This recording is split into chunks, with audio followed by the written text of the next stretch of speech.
Huge show on the DNVR Broncos podcast today. We are talking about Zach Allen's massive extension, the Broncos' first scrimmage of training camp, how that went, and then we've got Benny talking to DeVaughn Vele, and you don't want to miss that. This all starts now.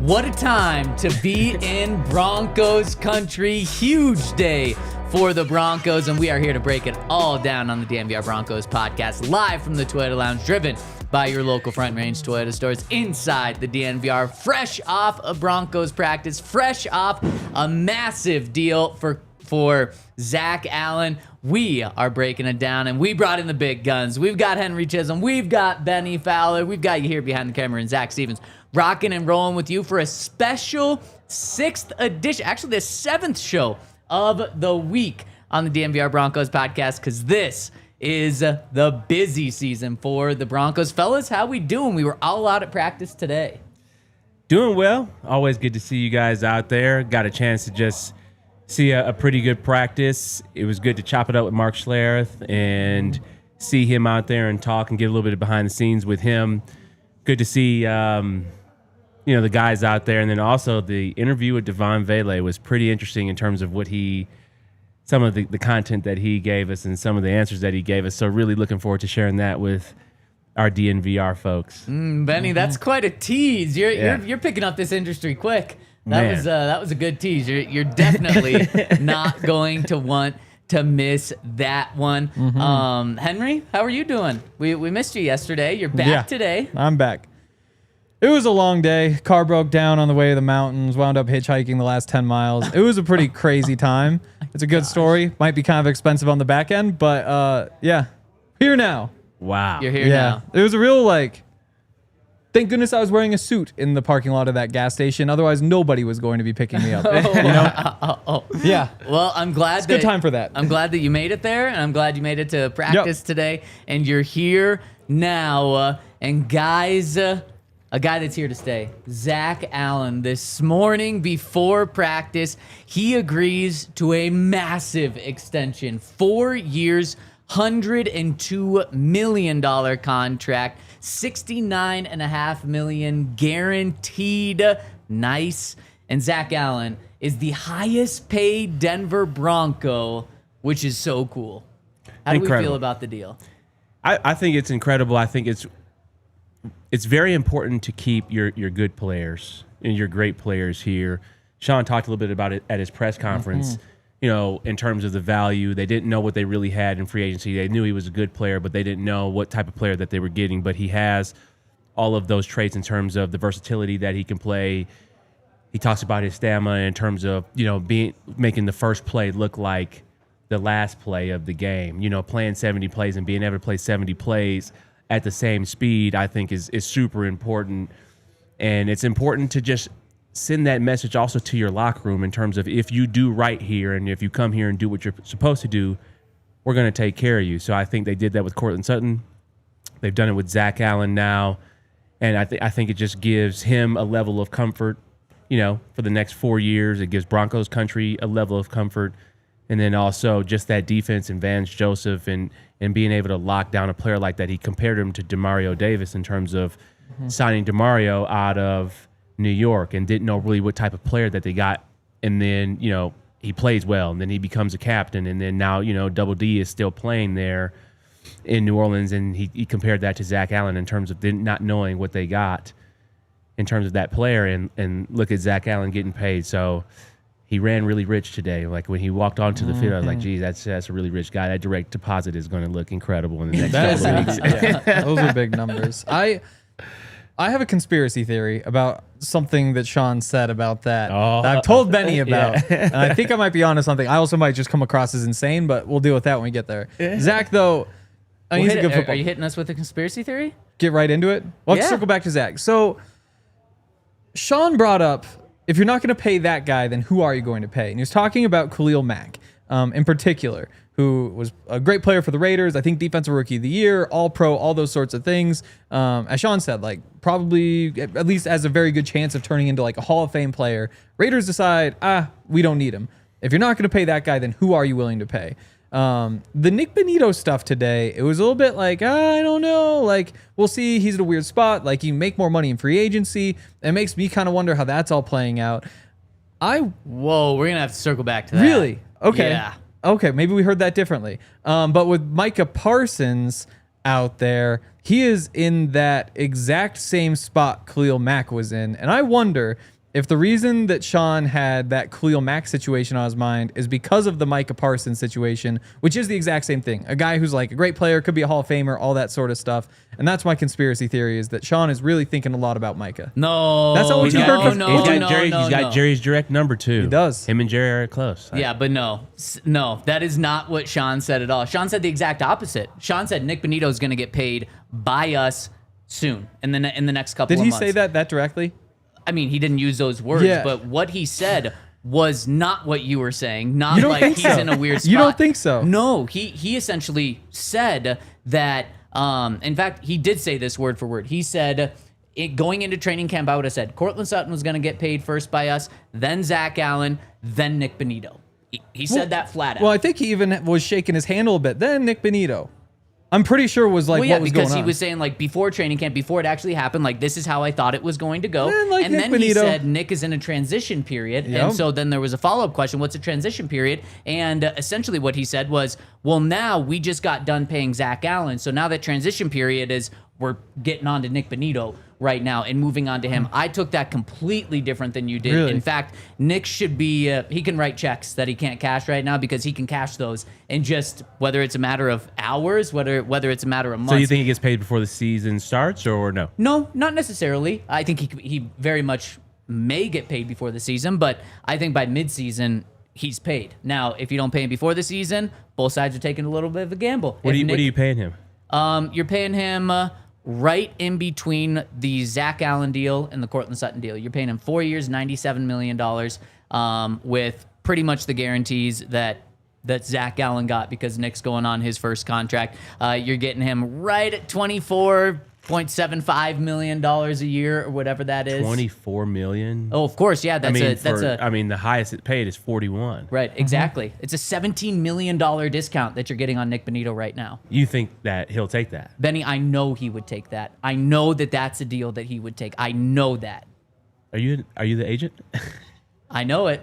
I know it. I know that now maybe, it's 25 and a half, but I know he is not looking for that 41. He's not looking for 35. He's not looking to top Nick Bosa out in San Francisco at, what is he at? 30, I guess he's at 35. He's not looking for that. That's why it's a perfect time, just like the Broncos did last year with Pat Surtain, but more so like they just did today with Zach Allen, to swoop in, make him a very rich person, but Zach Allen didn't reset the market, and he probably could have. Like Sean was saying, like if these guys hit free agency, they're going to get more money. But you get the security, you get $70 million guaranteed. You can't complain about that. So I took it very, very, very, very, very different than Henry. Benny, were you there? Were you interviewing Vele? Did you get to hear Sean talk about this in entirety? No, I heard Sean talk about it. How did you take it? I just went with Hank in terms of the conspiracy theory, and I just started thinking about that, and then I started thinking about, okay, Sean's got the direct connection and direct line to Jerry Jones and can make those types of calls, and Sean has that direct line with everyone. If like what would you really give up for Parsons? I mean, I wouldn't do the deal.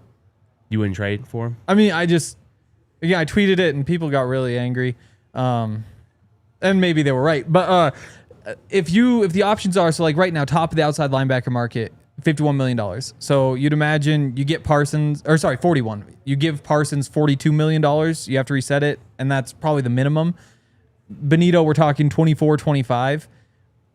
I would save $17 million and have Nik Bonitto instead of Micah Parsons, because you got to find that money somewhere else. If the answer is you either get Nik Bonitto and John Franklin Myers and probably have a few million bucks still left over, or you have one Micah Parsons, I kind of like what the Broncos have. So I don't think I would. And that's before you factor in, like, got to give up the first round picks or whatever. If Micah Parsons was a free agent, I don't think the Broncos should go out there and reset the market to sign him. And if that's where the starting point is, then you certainly shouldn't be trading first round picks, at least in my mind. To me, this goes to a deeper conversation that Ryan and I had on the emergency show this morning. A big credit goes to the Broncos ownership, to Sean Payton, to George Payton, to the culture they've built, also to the players that have bought into this culture and fit right into this culture, because we're seeing the mess of Micah Parsons and the Cowboys go very public right now, both sides trashing each other. In fact, Jerry Jones being extremely disrespectful to Micah Parsons. Micah Parsons not afraid to air everything out that's going on behind the scenes. And then we're seeing a similar situation with the Commanders and Terry McLaurin. Now, the Commanders are handling it a little better, but still, this has gotten to an extremely ugly point. Between what's now a well-run Commanders team, from ownership to the GM to head coach, it doesn't seem like they should be in this position. Terry McLaurin, a captain of the team, also a very good person as well as a good player, and that situation has gotten very bad, and that's a good team. The Broncos are handling things completely different. We've seen 6 massive contracts signed by the Broncos in the last 13 months. Garrett Bowles, Zach Allen, Courtland Sutton, Pat Surtain, Quinn Miners, and who am I missing? There's one more there. And Jonathan Cooper. We've seen 13 big ones. There's been nothing behind the scenes. In fact, the Jonathan Cooper contract didn't even get announced until 2 days after he signed it, which is crazy that they were able to keep it so quiet. And this is intentional. And it shows that the Broncos are about doing right by the players and not just giving them the money, but also not trashing them in the public. And this is a very intentional thing. Sean talked about it today, how important that is. It starts with ownership, and really credit to George Payton. This started with George Payton, because before ownership got here, before Sean Payton got here, George Payton had this culture in place, and then it just bled throughout the organization. And the Broncos are doing business right. So now how this connects to Micah Parsons, the Broncos are doing things right on the field with culture in their locker room. Micah Parsons isn't afraid to shake things up. And every week he hosts his own podcast, and there's nothing wrong with that. But sometimes he says some controversial things on that podcast. He wouldn't have that here. How do you know? Sean just wouldn't allow it. I think Sean wouldn't allow it, because Sean would not trade a Nik Bonitto in a first-round pick, someone who fits in with this culture in this locker room and this Sean defense. Wouldn't allow that. For that. I think Sean wouldn't allow it from the very get-go, meaning he wouldn't trade for it, because Sean can't go to Micah Parsons' house after they pay him a 4-year, $170 million extension, and Micah Parsons doing a deal. Like, Micah's got the money if you do that. If he did, if there were ever to be, and we're obviously just talking hypotheticals, Broncos country, so, just have some fun with it. If he ever were to trade for Micah Parsons, before it got done, he would let him know that there is no podcast if this deal's going to go through, and if we are going to extend you, just letting you know, or then he wouldn't trade for him. So, I mean, Sean is just a stickler in terms of that. He did talk about that, going back to Zach Allen, he did talk about the fact that, before they sign a player, before they trade a player, before they sign a player in free agency, they ask, is this a good fit for the locker room? And I think, Zach, you make a really good point in terms of this culture, in terms of what the Broncos are building. I think they're building something really special in terms of that culture. Also, with the ownership, this is a very proud family. They do things and do business the right way. They would never, and as long as they are the owners, which I believe they'll be owners for a very long time and hand this down to their kids, we will never, ever see that situation that they have in Dallas right now, because their family and their name and how they go about their business, they would never tarnish that or have people talk about them like that. So we have a really good ownership group, and I think we're starting to see that. I think, that's why you can pay these players. You have the money to pay them. Sometimes I heard, I don't know this to be true, but with the Bolins, you couldn't always pay everybody just because you don't have deep pockets. So I think that's really important in terms of the ownership that we do have. So it's good to see, and it's comforting. It should be very comforting for Broncos country. Oh, 100%. We've seen when this new ownership group, the Walton Penners, with Kerry Walton Penner and Greg Penner, anything financial, there's no question about it. It's done before it's even asked for. Whether that's replacing a field before the final meaningless game of a season for $300,000, whether it's replacing the turf inside the Pat Bowlen Fieldhouse for $750,000, despite it still having a 10-year shelf life left on it just to make it sure that it's the best, whether it's $175 million headquarters for the Broncos and they're just going to pay for it. And we're going to see the exact same thing when the Broncos do finally announce a new stadium. $5 billion? Okay, no worries. But what we're now seeing is their leadership and how important ownership is bleed over to the player side and the football side and how important that is, because Jerry Jones, that certainly bleeds over in the wrong way. You see too many owners where it bleeds over in the wrong way. With the Broncos ownership group, you're now seeing it in the right way. And every single sign we've seen of this ownership group has only been amazing. It truly is everything the Broncos could have hoped for when they sold this to the team when they sold this to the new ownership group less than 3 years ago. So shout out to Zach, very rich man, highest paid Bronco, third highest paid defensive interior defensive lineman, only behind Milton Williams and Chris Jones.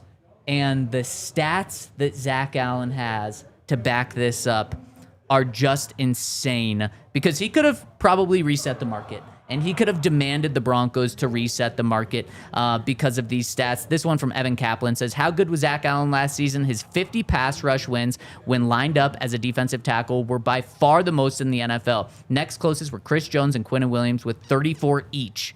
Chris Jones is elite. And Zach Allen had 50% more than him, which is crazy. And then last stat from me coming in from our friend Andrew Mason says, Zach Allen had 40 quarterback hits. The only other interior defensive lineman with 40 quarterback hits in a season in the last 7 years was Aaron Donald. What, 3-time defensive MVP Aaron Donald, a first ballot Hall of Famer without a doubt.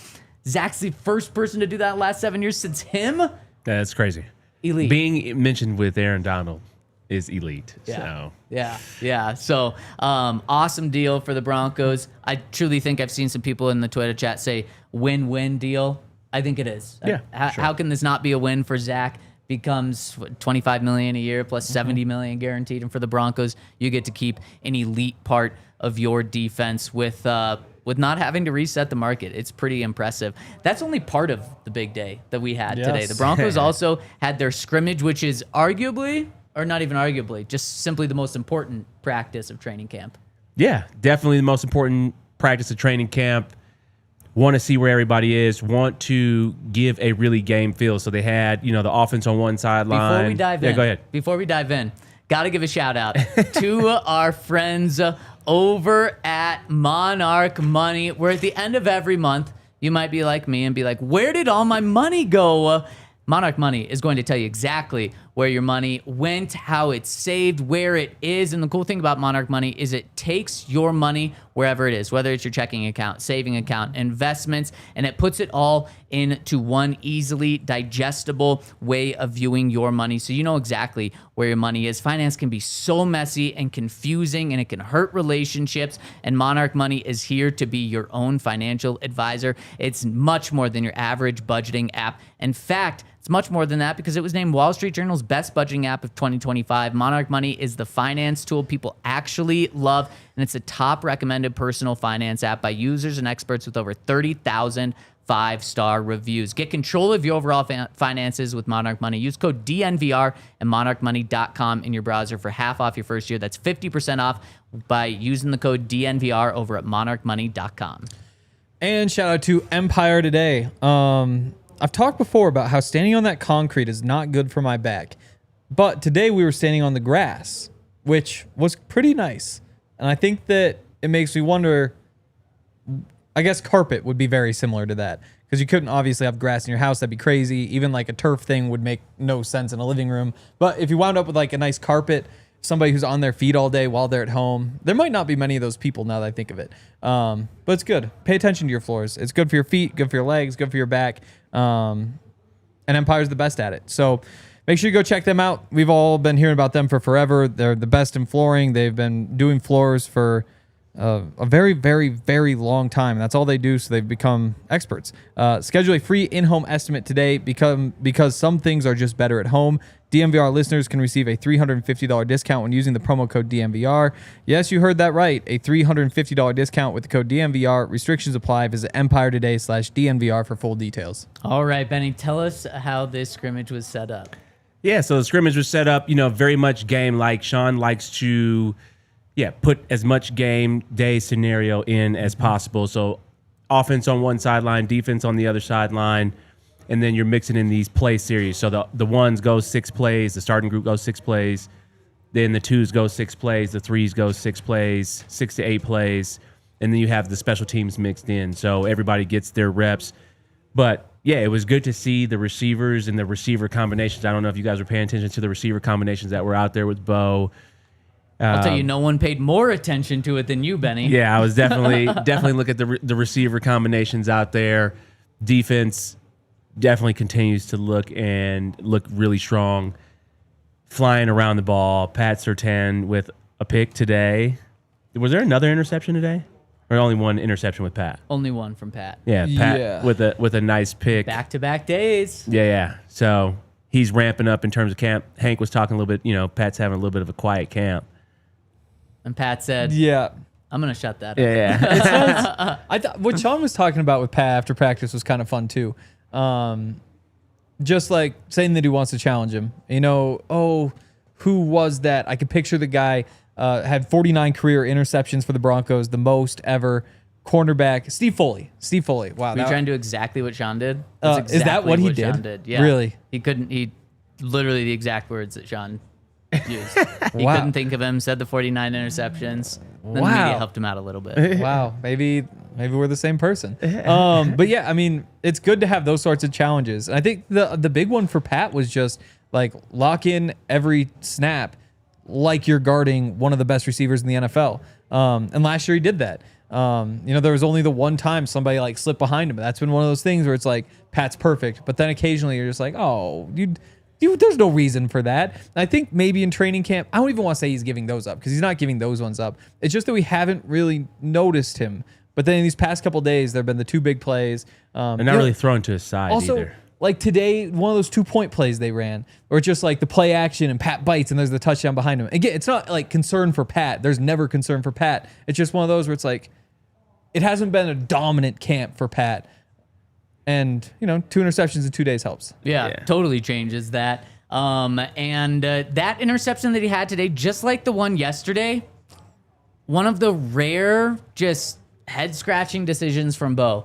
There was no one there on the side of the field. It was just tons of people grouped up. There was no open receivers, and Bo still decided to throw it. Yesterday's, to remind you, Courtland Sutton was double covered about 40, 50 yards down the field by Hufanga and Pat Surtain. Do not throw the ball. No one should throw the ball when that's the situation. Patrick Mahomes, Josh Allen, Martin, don't throw it. And he did it. That was a head-scratching situation or decision. Same one today, and Pat Surtain is going to take advantage of it when you make a head-scratching decision. Really, Bo hasn't made many head-scratching decisions, so those 2, probably the biggest head-scratching ones that the defense was able to take advantage of. Guys, tell me if you disagree with me here, but I thought today the defense won, as they always do. But I thought today was probably the most balanced between the offense and defense that we've seen, because it seems like every single day for 9 straight practices going into today,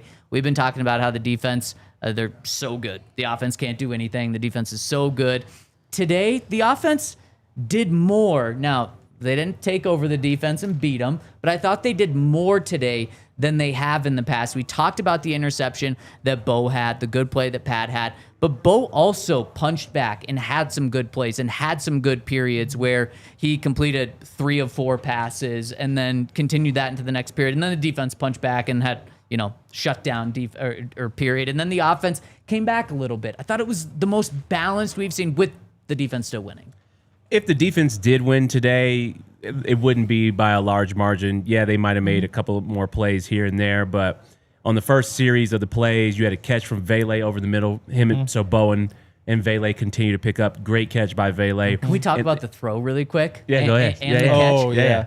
This was I believe it was Bo's first completion on the day. Yep. This was a potential no look, but definitely sidearm across his body throw in the middle of the field. Bo's going left. He sidearms this thing to through a perfect hole in the middle of the field. Hits Vele. It was a great catch by Vele as well. And you talked about the chemistry between Bo and Vele yesterday and last night at your awesome film room. Yeah. And that was clearly on display here. But that was Bo's second best throw of the day. That it was a thing of beauty. Yeah. It's a great I play, think that one in particular, like Bo created the window to throw. Yeah. I think that's what stands out is like if Bo hadn't stepped up in the pocket, taken that extra step out to the left, you don't have I think it was a linebacker take that extra step with him and create that space for Vele. Like that is pretty special stuff. Like you just don't see that from very many quarterbacks. Yeah. If Patrick Mahomes did it, people are going crazy.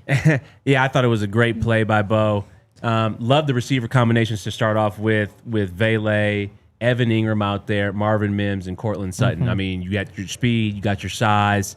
So it was interesting to see that, as we were talking a little bit about yesterday or maybe it was a couple of days ago in terms of who dresses, I think Sean has a real comfortable feeling with having Vele out there. I think he likes that Vele has the bigger size as the receiver for Bo to see. I think Pat Bryant had a couple catches today. We'll talk a little bit about that. But first play, the first series, Vele with the catch, and then comes right back after a Dobbins run with a nice 11-yard, 15-yard stop route to Troy Franklin on Pat Surtain, which I think is a huge deal for Troy Franklin, is to catch a pass on Pat Surtain, also Bo to throw it to that side.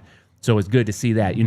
Pat Surtain obviously being the defensive player of the year and the best cornerback in the league, even he has to respect the speed that Troy has. So it was great to see that. And the timing on that too. Yeah, I mean, it was right on the money. Yep. Like right out of the break, balls on him right there. Troy makes a play. Couple nice runs by Dobbins, and then love to see Trent Sherfield in with the ones and then get a nice catch on that first play series. So you saw a couple of different receiver combinations.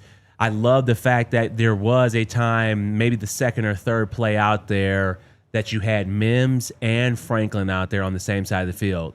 That's a crazy speed combination right there with just those two. So those are the things that I was kind of looking at that I saw from the first part of practice that I was really interested in. And that's when I was like, dang, okay, Bo's bouncing back from his worst day of practice by 3 straight completions to end that series, including a couple very impressive ones like you detailed, Benny. And with all those big receivers, like you said, like so much of this offense is just those spacing routes. Like if you're just going to give like a pretty obvious, like, oh, this is cover 3. Oh, this is like Bo Nix will pick that apart. Like Sean Payton will pick that apart. And that's why you want those big receivers. Just go sit in those gaps. And it creates kind of that narrative that Bo Nix is just like this underneath passer. But that's like that's what Tom Brady did. It was like, you give us this, we're just going to take this. And then when you don't, that's when the opportunities open up. And I agree. Like you saw some of that from all those big receivers. So they get in there together. The next team period was literally the complete opposite of how the first team period was, where Bo was had an incompletion on his first team period. He started off this team period with a completion, 5 yards to Courtland Sutton on a nice play action. And that was his only completion in that period. The defense said, we have had enough, including just a textbook PBU by Riley Moss on Marvin Mims. Great play by Riley. Yeah, it was perfect. Yeah. That concerned me a little bit in terms of Bo giving Marvin a chance, but it's hard to see him with the offensive line. You got taller offensive linemen out there, and Marvin's not the biggest guy. That's why you don't have him running those hitch routes. That's why they like playing him behind the line of scrimmage, I feel like, because Bo's not the tallest quarterback. Great insight. And that's the exact same play they ran to Troy, or same route. Yeah. And it's the other side of the field, but it's the same thing where instead of Troy on Pat, it's Marvin on Riley, and Riley makes the play. So I you think, see those I, little think, I separations. think it was very different, though, between those plays. One was like a 5-yard hitch. Marvin's was a 5-yard hitch, and Troy's was like 15 yards. And then so when they are further down the field, it is easier to see, I would imagine, for a quarterback. I did like on the second series, there were some positives for the offense. Pat Bryant was in there with the ones. That's encouraging in terms of that. I did see him at the point of attack on blocks. So that's the way he's going to first get on the field, is blocking. And R.J. Harvey was in there as well with the ones on the second series. But Pat Bryant was at the point of attack on some blocking plays, some toss plays. That shows me that Sean is going to try to get him in there, number one, to block, but then also how do you find the snaps in on offense? So that's one of the things that I noticed. We did have a drop by Evan on that series where he did get open, and Bo puts the ball right in his hands, and he dropped that ball. So, and then we have the Pat Surtain pick. So, you think about things like that, but there were some positives. We got to finish these plays. I say we because I'm always going to be an offensive guy. Love it. But yeah, there were some opportunities out there. Bo put that money on that ball on the money to Evan. He just didn't come in with it. There was also a fumbled snap in that team period. So safe to say that the defense won that one with a fumbled snap. Defense never wins.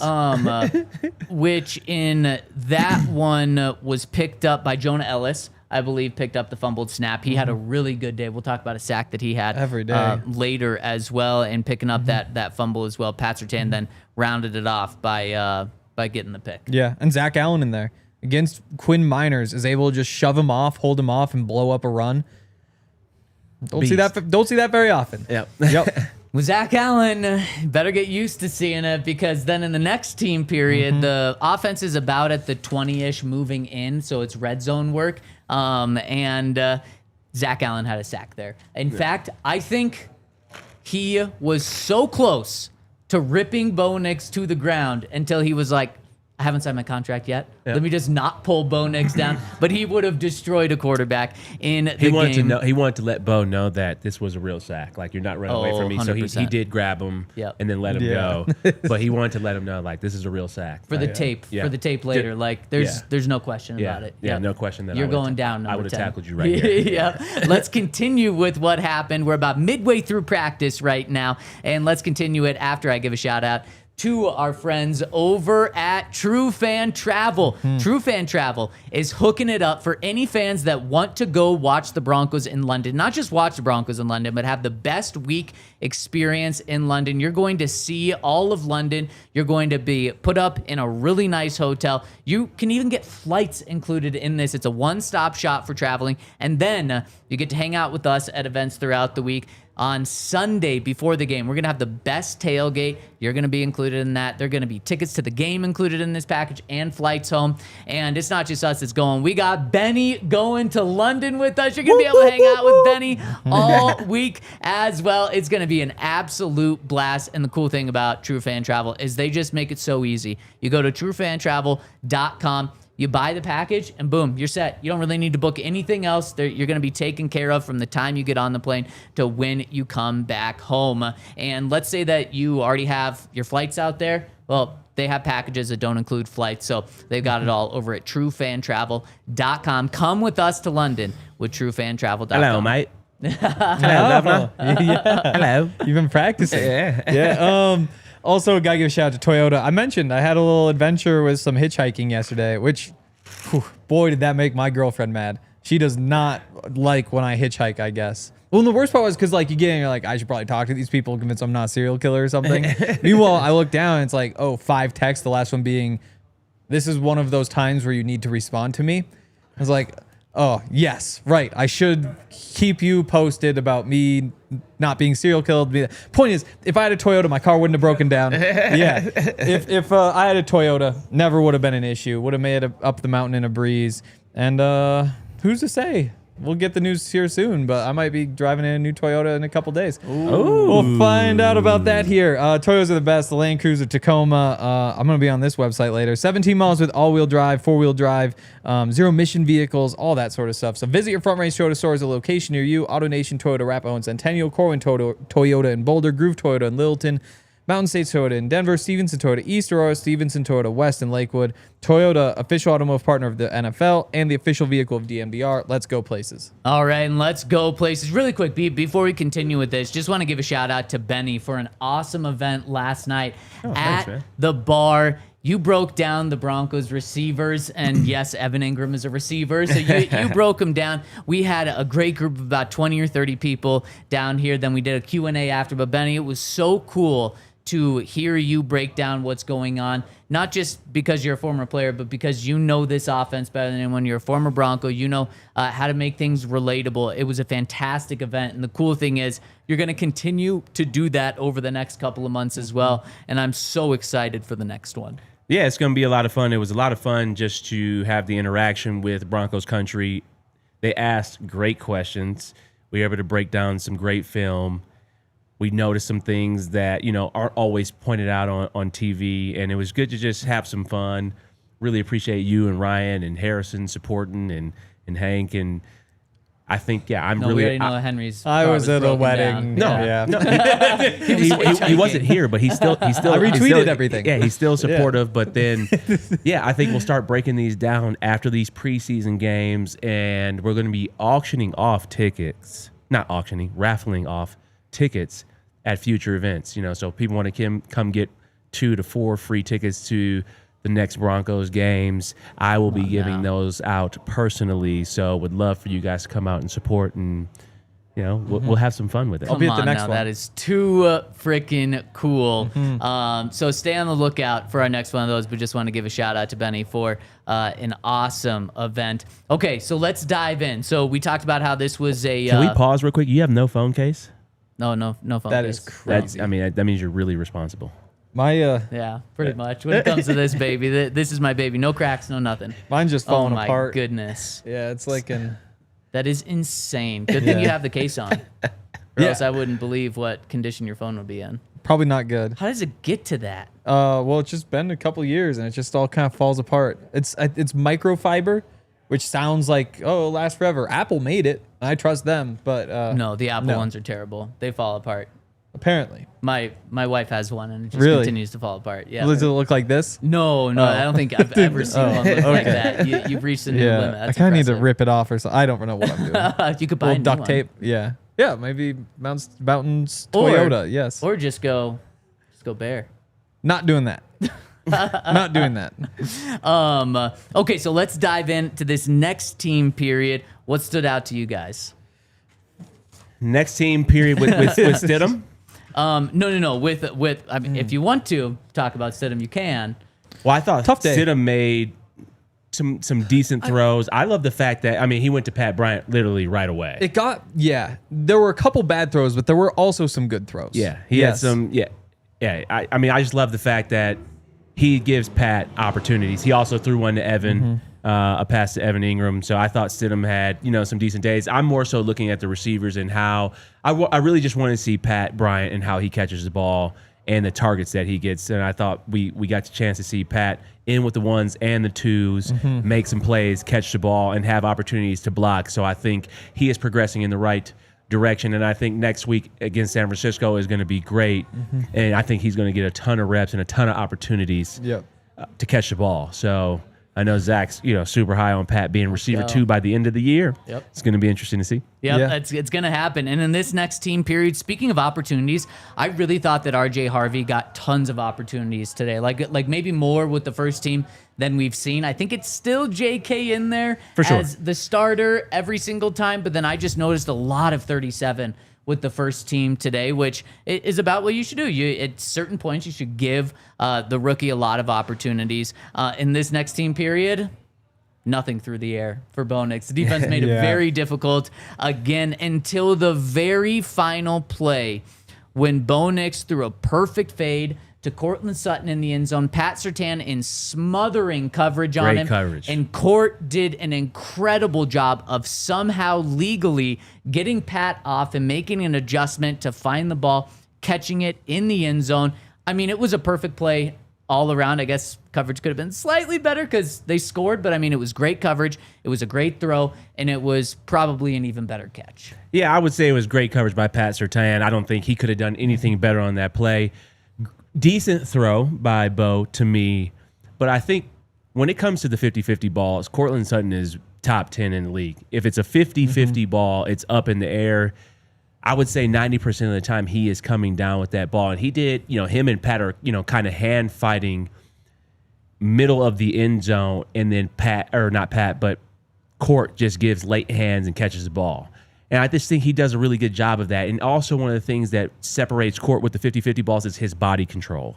And he showed tremendous body control right there. Obviously, Pat is Pat and top defender in the league, top corner in the league. But a 50-50 ball in the air, if it's Court versus Pat, I'm taking Court most of the time just based off of his body control, his late hands, his ability to torque his body in the air, and the way he caught that. I mean, it looked awkward to us, but, I mean, he comes down with it.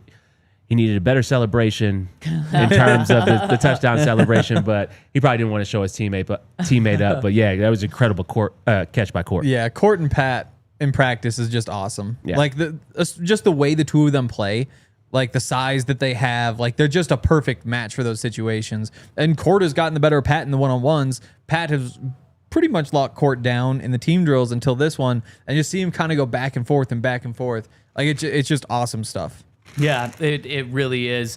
I bet Court's ready for San Francisco to be able to not go up against Pat on every single play and go up against any other corner in the NFL, where it's going to be a lot easier.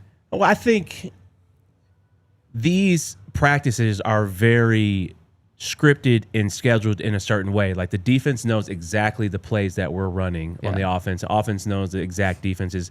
There is no game planning there. Now, you know, Court not necessarily having these big periods where he is catching the ball on Pat isn't that alarming to me, because they're not game planning and trying to scheme at all. Yeah. When there is, and why I thought we saw a little bit the offense do a little bit better today, is that the offense was calling plays without, you know, the defense knowing exactly what they're getting ready to run. You know, and the defense didn't know or couldn't just run these certain coverages to take away certain things. So that's why I thought we saw the offense move the ball a little bit better today, is because, we ran like a real game. Like, you don't know what plays we're getting ready to run. You don't have the script. So I think that's why we saw the offense move the ball better today. Yeah. I think it's important to bring up the script, because it does change things. And as much as we look at every play and say, like, like this guy did this, that guy did that. Like, there's one play out there where there's like a corner blitz coming in, and it's a dump off to a running back right behind the blitz. Yeah. And you're like, well, somebody scripted this play against this play, and it wasn't so much like, let's see what happens when these two go at their best. It's, these are the plays we're calling. Let's make sure we execute this one correctly, you know? And so it is a very unique situation. It's not just like a game. 100%. The next period was, I believe, 2-point conversions here. So going from the 2 in, there was a fade thrown to Vele. He was wide open, so easy peasy. Broken coverage must have been, or a screen. That was set. the one I was talking about before, where it was the big play action where, like, afterward, even Bo pulled the ball down super low and Pat bit, and so he was able to get the touchdown behind him. Yeah. Which again, like, isn't the big deal, but it's one of those things where you're like, huh. They ran a lot of play action down in the red zone today. Yeah, did. we're seeing Bo on the move a lot. I like that for him.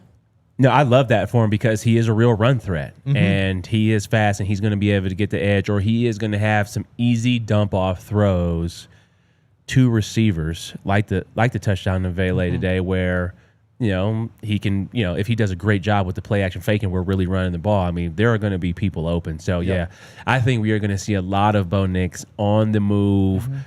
Bootleg right, bootleg left, you know, naked right, naked left. Though, I'm talking football terms right here. Naked right, naked left are just play action right, play action left. Yep. But that's leave the end unblocked. Yes. Yep. And so it's that one-on-one. Yeah. So then this next one was a boot to the left for Bo, again, a 2-point conversion. Troy Franklin, he caught it, but I think he was down at the 1. Got to get in the weight room. Yep. That's what we would say in the meeting room. You got to get in the weight room. Yep. Yeah, we got to get you in the end zone. So a completion, but a failed 2-point conversion. Then the next one, R.J. Harvey, a run up the middle, and the offensive line made it pretty easy for him. There was a pretty nice hole for R.J. Harvey. So you got to see both sides win in that drill. It was interesting to see. I wish there was a little bit more tackle to the ground today, just so we could see more of the running backs and what type of explosive runs we had. Because Dobbin found some holes, and I think he did really well in terms of running the ball today. And then also RJ, and I was talking to Mark Schlereth before practice, and he talks about the new scheme, the outside zone, but Which like he- now these yeah. guys, which he played in, but now these guys are actually going to a point pre-snap in terms of making the run play work with one of the new coaches that the Broncos have added in terms of the running game. So it's going to be interesting to see, because the Broncos running backs last year did miss a lot of opportunities that were there in terms of the offensive line blocking, which Zach talked about last night at the film session. So I think we'll see running backs actually have an opportunity to make some big plays. We should have some 6, 7, 8 yard runs consistently, run after run, not just, a 2 yard run or a 1 yard run back to the line of scrimmage. So that's what I wish I would have saw from today's scrimmage is, tackle to the ground to see, how explosive the running game is. Just because it's all just so close. Like Blake Watson has so many runs where I'm like, wait, there are a few guys got one hand on him. I think he gets through all those and he's gone. Yeah. Like I think Blake Watson might be having like an insane training camp, but you just can't say it confidently because you just don't know. Like, is he really breaking those? What is actually happening here? But that's probably the most exciting part of the preseason, right? It's just seeing what these running backs do, seeing what the blocking system does. Because if they get that going, then they could. Like that's when all of a sudden Super Bowl becomes reasonable. Good news is 1 week from today, we get the first preseason game, Broncos in San Francisco, where we'll get to see guys go to the ground. We'll get to see potentially Dre Greenlaw back in San Francisco playing. Don't put him out there. I agree. That's Sean essentially said yesterday that Dre Greenlaw is either going to play in the joint practice or the game. So we're gonna see Dre Greenlaw against his former team next year, right? Yeah, I'd give him reps in the practice. That's 2 days earlier. Does it change because of the soft tissue stuff? That's what I'm saying. Because like 2 days earlier. Yeah, because like sometimes in the game, a lot of it's just like contact. It's just like hit, and that's what you don't like. And I guess you still get guys who like get twisted on the way to the ground and a guy falling on him. So I guess there are more soft tissue injuries in games, but that stuff pops up in practice too. Yeah. So. Final team period of practice. Let's get to it. Just want to remind you all that if you want the best coverage of the Broncos, Nuggets, Avs, Rockies, Rams, Buffs, all things Denver sports, become a diehard and then get to the top tier. Become a DNVR Broncos tailgate tier diehard where you're going to get everything that's included with all of our coverage over at thednvr.com. Plus, you're going to get 2 Broncos tailgate tickets, which is $140 value right there, plus a free shirt. And if you are in a base tier right now, you can upgrade to the tailgate tier, and you're going to get another free shirt sent to you. It's $89.99 for all of that, plus all of our coverage over at thednvr.com, plus everything that comes with it, discounts to events, merch, all of that. Go to thednvr.com/intro to get this deal now. Takes you an entire, you have that for an entire year once you sign up. So scan the QR code on the screen and go to thednvr.com/intro. Okay, the final team practice before we get to your interview with Vele. The final team practice or period today was move the ball. It was a 2-minute situation. Henry or Benny, did either of you get an idea of the exact scenario? Nope. I didn't get the scenario. I didn't either, but it seemed like it was clearly a 2-minute drill, seemingly under 2 minutes left on the clock, and the offense wasn't starting back at their 25. They had a more favorable situation. Was it around their 40? I'd guess 40. Yeah, so 40. They had, and clearly they needed a touchdown with the way that they were throwing the ball at the end of the period. And it starts off with a false start. Not what you want to see, especially after yesterday's practice when there were so many flags. So, beep, beep, beep, back it up. But then the offense makes up for it.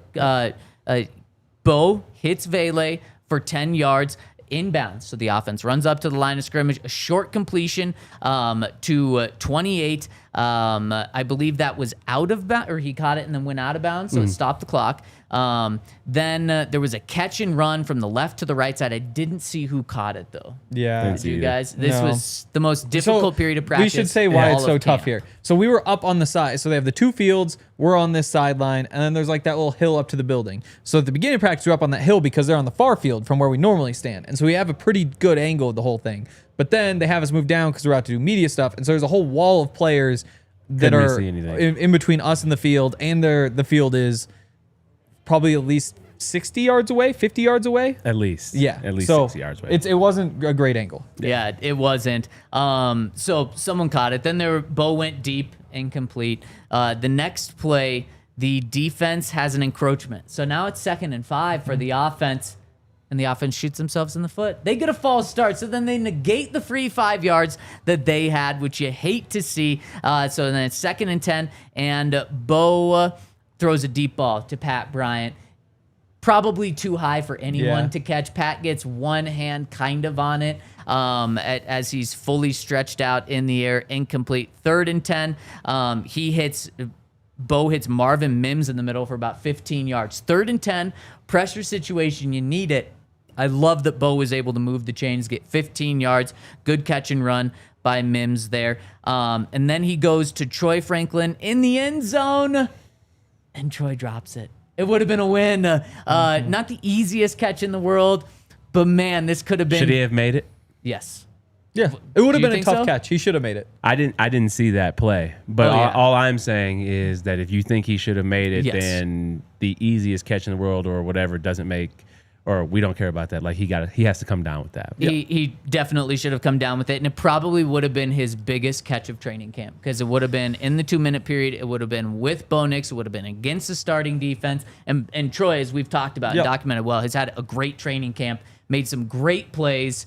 But the 75-yard touchdown was from Jarrett Stidham against the second-team defense. The 50-yard pass earlier this week was from Sam Ehlinger against the third-team defense. This would have been against the first-team defense, and he just wasn't able to come down to it. Maybe his only negative play of camp so far, at least from like a receiving standpoint. Do you have any comments? Oh, yeah. I mean, it just stinks to see. I mean, it doesn't mean we slam the brakes on the hype train or anything. Totally. But for a guy who has drop issues, going back to Oregon, and the stats say that he didn't, but then you watch the games and you're like, well, come on. There are plenty that he should have had. That's what makes it so painful. You know, if DeVaughn Vele drops that pass, you're like, oh, that sucks. But we've seen enough to trust the hands. Yep. Just with Troy, after all of this, to see that, like it was inevitable though. At some point, he's going to drop one. The hype train's not stopping though. Nope. I see one comment in this. It's not stopping. Nope. He still caught an incredible pass on the Pat Surtain today and made some plays. That would have just been icing on the cake in terms of him really just, I wouldn't say solidifying, but putting a stamp on his training camp in terms of becoming maybe wide receiver too. Yeah, and then final play of this period, clearly there was like 2 seconds left on the clock, 2nd and 10 from the 15. A throw to the end zone, incomplete, period over, so time ran out. Defense wins.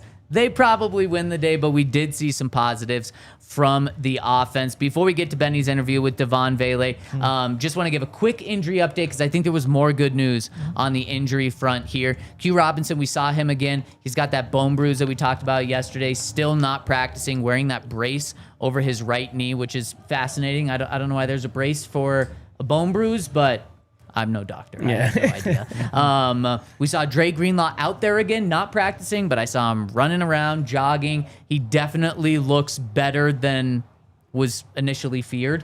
Sean again said he's going to be out there early next week. I think we all caution against that. Sean doesn't care what we caution against. It seems like he's going to be out there against San Francisco at some point next week.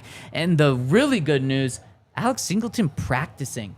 He was supposed to be back next Thursday, and that was even like seemingly like an aggressive timeline for him to be back. He was out there on the practice field with his helmet and pads today. So As Sean would say, it's just a thumb. It's just a thumb. It's just a thumb. a thumb. In particular, you can hold it in the right spot, all that sort of stuff. It's just like, don't let the cut get reopened and you're fine. Yep. So you cast it up, and the cast should protect that. If he wants to. Yeah, exactly. Betty, you say defensive players have just something off? Yeah. Yeah. They're nuts. Yeah. I mean, Well, they don't touch the ball at all and love football. I just couldn't even get my mind around just hitting people I all thought day. Alex would want the True. club. Like, I thought Alex was the kind of guy who just like want the really big club just to like swing it around at people. He wants those picks. I guess, but that just I don't think of Alex as picks. I think of him as like, give me a weapon. Yeah, that's very true. Okay, any final notes that you guys want to say before we dive into a very interesting interview? I thought, my observation just as a former player over practice was that the guys are a little tired. 6 days in a row, 5 days in pads, legs were a little heavy. So you didn't see a lot of, attempts downfield today, which I think was done by Sean. You didn't see us try to go deep on defense and run a ton. I think, they got some really good work. I thought you saw offense do some things well, the defense do some things well, and they practice on special teams. But overall, I liked what I saw. I liked the competition. I liked the chirping out there. So I thought it was great. I think we got, some insights from Vele in terms of Bo Nix in what he did today during practice that he'll share. But yeah, they got camp. These are camp days. These are the dog days of camp now, where days are long. So you take that with a grain of salt when you watch practice. Yeah, I was hoping for a little bit more from that practice, like knowing it was like the kind of scrimmage. It wasn't quite as physical as I thought it could be. It wasn't quite as energetic as I thought it could be. And I think it goes back to what you're saying. Like, they've been working really hard, and not every practice is going to be super exciting. Yeah. Also, if the offense had just made like 3 more plays, would I feel totally differently? Maybe. Yeah. It might be that simple. To your point, Henry, I feel like typically in every training camp there's a scrimmage, and about 80% of them are letdowns. Yeah. In terms of like, there was no tackle made today. How can that be like a scrimmage? Edward, right in the Twitter chat, just keeps, over the past like couple of days, is just continuing to give us like philosophical quotes. I trust a guy named Edward Wright to have that down too. Yeah, I completely agree. So thank you for the inspiration, the words of wisdom, Edward. Thank you to everyone who's tuned in. Hit us with a thumbs up. We really appreciate everyone tuning in with us on a Saturday. Let's just give the thumbs up to Benny. Hit Benny with the thumbs up. We really appreciate it, guys. Hit us with the thumbs up. It helps us out a lot, and we appreciate you guys and all the support. So really, thank you. Boom, we love it. Let's hear Benny talking with DeVaughn Vele. Had an awesome interview with Pat Bryant a couple days ago. That full interview, we teased it on the show, but the full interview is up over at over at DNVR Sports on YouTube under the video section. This full one with DeVaughn Vele will be up, I would imagine, later today, if not tomorrow. We're not going to play the whole thing, so you're going to have to go watch the whole thing over on the video side. And I don't know where DeVaughn Vele says this very interesting quote, if it's in the part we're going to play or if it's not in the part we're going to play. So you know what? Let's just dive into it now. All right, so we are here today on the DNVR Players Perspective Podcast with DeVaughn Vele, number 17. DeVaughn, talk to us a little bit about how training camp is going. I know Sean is running y'all into the ground 6 straight days. Talk to us a little bit about how camp is going. No, it's going good.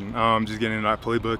The 6 days can kind of add up, but you got to stay strong mentally, physically, getting that recovery in, but also having fun with it at the same time. 100%. So last year was your rookie year, and you're now going into year 2, 43 catches last year. Talk a little bit about what it's looking like year 1 to year 2 in terms of the offense and how comfortable you are with offense. Yeah, it's a lot less X's and O's and a little bit more execution, understanding, coverages, how DBs play and things like that. So game's slowing down a lot more second time around. So really get to work on my craft, really get to work on the little things that I can do to help the team come fall. I've been on record on the pod talking about that you are the best route runner in the room. Talk a little bit about who you model your game after. I see the quick feet, you quick outs, slants. I've watched you, Tampa 2 coverage, sitting over the ball. So talk a little bit about who you model your game after as a young player. There's nobody specific. There's a lot of dudes I watch, obviously bigger body receivers like, Mike Evans, obviously Megatron, guys like that. So Julio. I'm not the quickest guy on the field, so I really rely on my releases a lot. So I know that's my way of getting separation because I know DBs are probably a little bit quicker and faster than I am. So route running is my biggest thing I try to focus on because I know that separation at the beginning of the line and at the top of the route is what's going to get me the ball. Yeah. Incredible. I love it. I can't wait to see the rest, Benny. And the first thing, that stood out to me, that stood out to a lot of people in the Twitter chat, DeVaughn Vele is huge. Like, you see him on the field, and you're like, yeah, he's a big receiver. We saw you interview Pat Bryant, and you two were standing right next to each other, and Pat Bryant's a big receiver.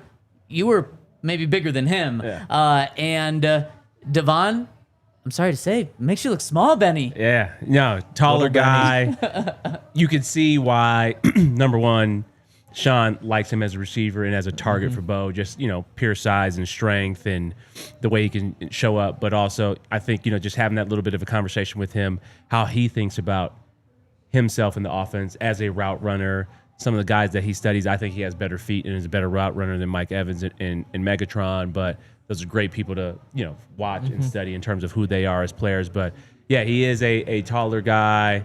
And, he's easy to find on the field, and that's why we saw Bo, find him a couple times today on offense. Yeah, exactly. Now, Benny, your other question to DeVaughn is clearly in the second half of this interview. Do you wanna talk about it on the show right now? You can say it, or you can hold it. Yeah, no, I think I asked him a question about Bo in terms of who he is as a leader, or what is just something behind the scenes that we don't really know about Bo, and he talked. Wait, before you give the answer, yeah.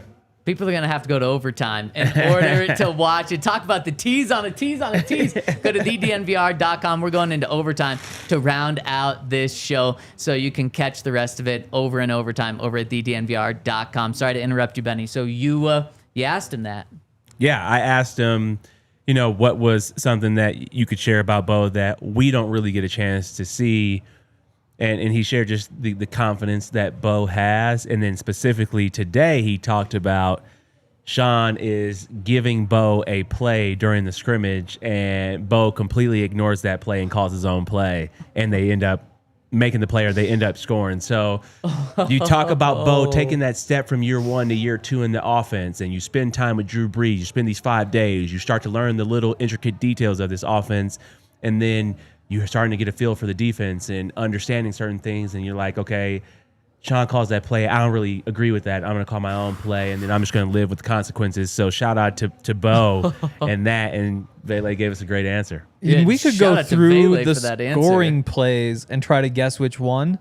Off the top of my head, the play action where he really sells the fake, like brings the ball down, where Pat bites and he gets it to Pat Bryant on the edge.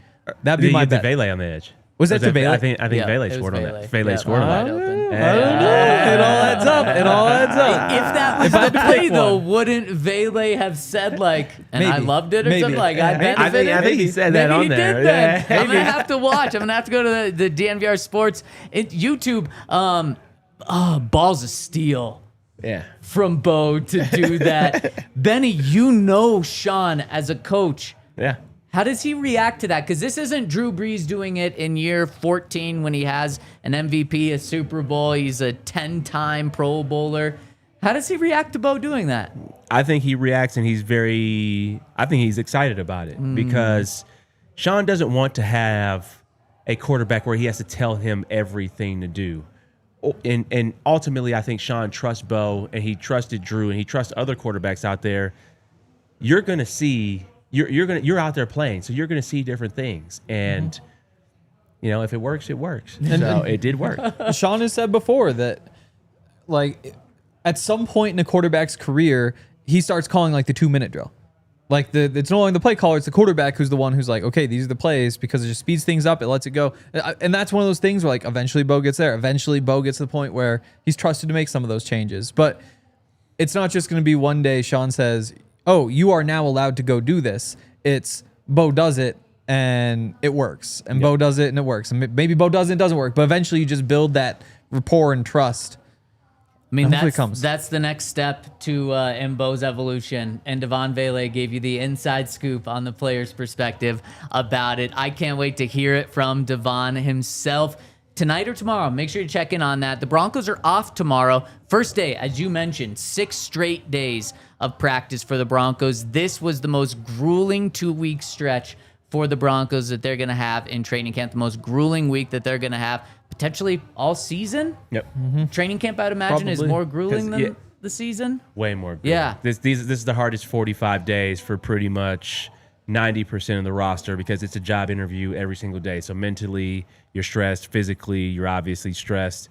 And yeah, you're getting interviewed every single day. So you have to bring it every single day. And it'll be a relief to go to San Francisco, play against another defense, and then go out there and actually play a game and see where things are at. So we'll have more to see and talk about in the next couple of weeks, which I'm super excited about. Yeah, I'm super excited as well to break it down with you guys. So tomorrow's an off day. Broncos just wrapped up the most grueling part of the season with this 6-day stretch. And next week is going to be awesome. Yeah. Because Monday and Tuesday, Broncos have normal training camp practice, so expect us to be going live right around 2 p.m. again. Wednesday is an off day, or Broncos are traveling to San Francisco, so they don't have a practice. Then Thursday is the joint practice. I'm going to be there. I'm going to be joining the guys after that practice to break down what happened. Friday's an off day for the Broncos, and Saturday, first preseason game we're so close to football, and so thankful that everyone has been tuning in with us this entire week. Hit us with a thumbs up before we get out of here. As Cody says, smash the like button. Enjoy the rest of your weekend. Shout out to Henry for making it, even though he doesn't have a car. Girlfriend's car. It's a weekend. There you go. Shout out Figure to out Monday. Benny for being with us today and his awesome interview. You got to go look at that on YouTube tonight or tomorrow, especially since tomorrow's an off day. Go watch that tomorrow. And shout out to you here for joining us on the weekend. That's going to do it. We appreciate everyone for rocking and rolling with us. We will see you on Monday. Enjoy your weekend. We all silly like the mayor.